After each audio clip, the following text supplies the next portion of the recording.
सिद्धांत किससे संबंधित है? हम अब बात कर रहे हैं कि नवतारा सिद्धांत किससे संबंधित है?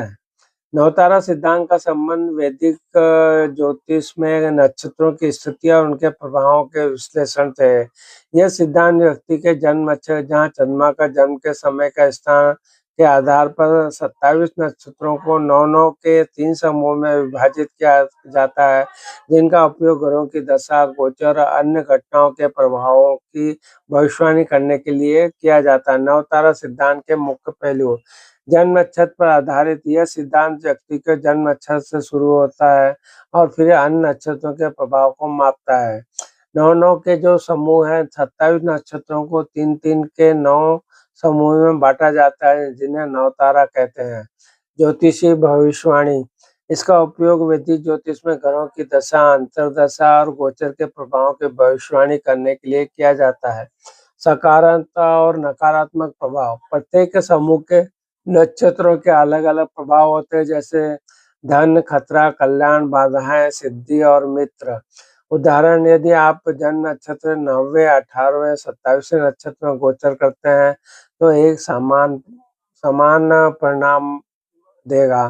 संबंधित सिद्धांत: यह सिद्धांत नक्षत्रों के प्रभाव को समझने में मददगार है, जो व्यक्ति के जीवन में धन, स्वास्थ्य और अन्य घटनाओं को प्रभावित करते हैं। यह सिद्धांत दशा और भुक्ति महादशा की सटीक व्याख्या करने के में सहायक होती है।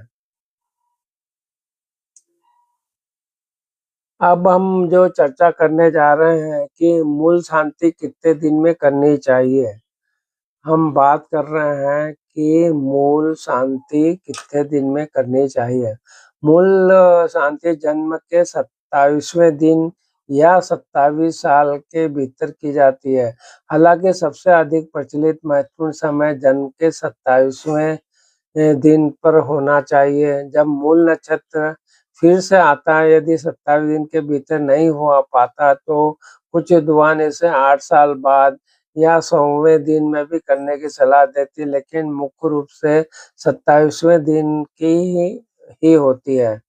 27वें दिन के बारे में बात करें तो यह सबसे शुभ और पारंपरिक समय है।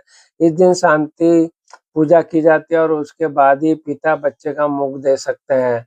27 साल के भीतर यदि किसी कारणवश 27वें दिन शांति नहीं हो पाती, तो 27 साल के भीतर पूरा किया जा सकता है।